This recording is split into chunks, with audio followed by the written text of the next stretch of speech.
naman akalain na hindi ko rin inaasahan pa. Narito tayo ngayon upang matunghayan ang nagiinit, nagbabaga at talaga namang usap-usapan at nagtitrending na latest issue ni Ate Erika. Sa pagpapatuloy ay narito muli si Kalingap Val Santos Matubang upang pag-usapan ang issue sa pagitan ni Ate Erika at ng kanyang pamilya, lalong-lalo na sa kanyang lolo na si Lolo Miguel. Dito din ay nakita nga at nalaman ni Kalingap Val at ng mga manonood na kasama din pala ang mama nila Ate Erika at Sheila May sa mga desisyon na ginagawa nila, lalong-lalo na sa pag-alis sa poder ni Lolo Miguel. Admin na nagbabasa. Defensive kung di lang nagka-leche-leche, walang tapos ang plano, sige, marami akong ebidensya sa pagka walang hiya nyo, mag-ina. Bakit mag-ina? Di ba magkapatid yun? Siguro ang binabanggit dito is, di ba kasama nga pala nila ang nanay nila, no? Na lumayas kina lolo. Kasama yun sa bahay nila. Kasabwat din pala yung Naku, kasabwat din pala yung nanay nila. Grabe. kasabuhat din po yan. At naka-block na. Ayan, kumbaga, hindi na natin ma-open yung Seymour kasi screenshot lang po ito. No? Siguro ang ibig sabihin ni Ian dito, Ian Tunyacao Torres, ay blinak na sila. Blinak na sila ng magkapatid. Kaya, ayan na. Wala na. Grabe mga, grabe yung mga pangyayari. Grabe talaga.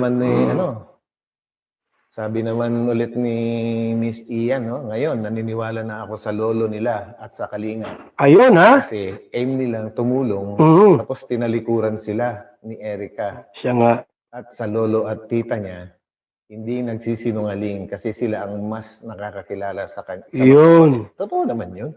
Siyempre, doon sila lumaki sa Ibig sabihin po, nila, no? lahat ng sinabi ni Lolo Miguel, Tita nila, totoo. sa bahay Totoo nila. lahat. Siyempre, kilala nila yan. At kung ano man yung mga lumalabas sa bibig ni na lolo, totoo yun. Totoo yun, oo. Alangan naman gawan nila ng Kwento. masamang kwento yung mga apo nila yung mga yan eh. Tama. Saka ang kinasasama kasi ng loob ni lolo dati is yung hindi man lang sila dumalo sa hospital, no? Nung hospital ngayong lola nila, bagkos. Nung pag-uwi ng lolo nila sa bahay na yun, hindi niya ina-expect na wala na yung dalawang apon niya na yun, lumayas na, dala-dala lahat mga gamit. Hindi man lang nagpaalam. Pakabuting mga apo talaga, ano? Grabe. Ay, nako. Buhay talaga. So yan guys, no, ituloy natin. May mga iba pa silang mga dito pinadala. So yan. Hindi po yan sulsol. Ugali na po talaga. Isa nga sa mga hinain ni Lolo Miguel ay ang pag-alis daw nila Ate Erika nang walang paalam.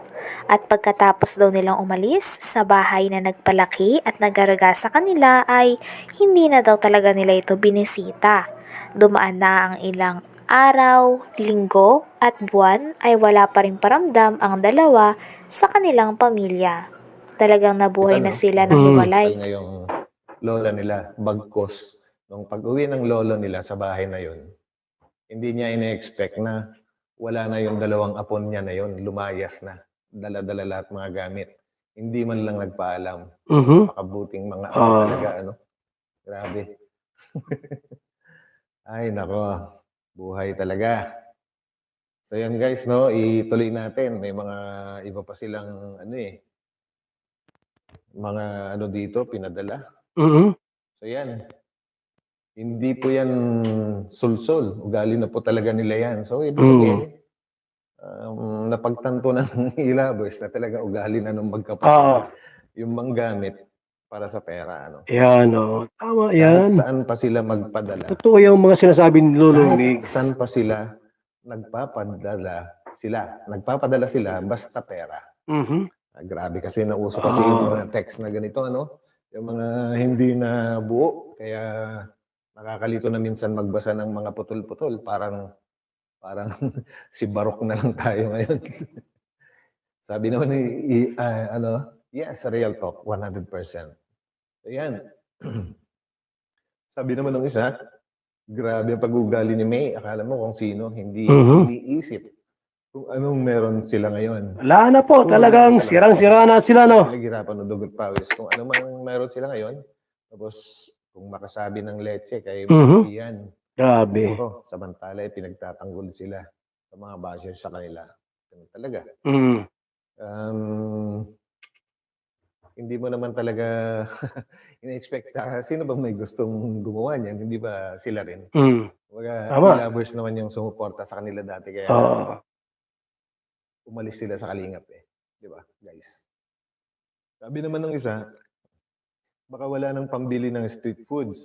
Pag-alagala sa Quiapo. Nako. Nakita ko sa post niya nung nakaraan. Sabi pa, 6 days na daw siya doon. Talaga naman.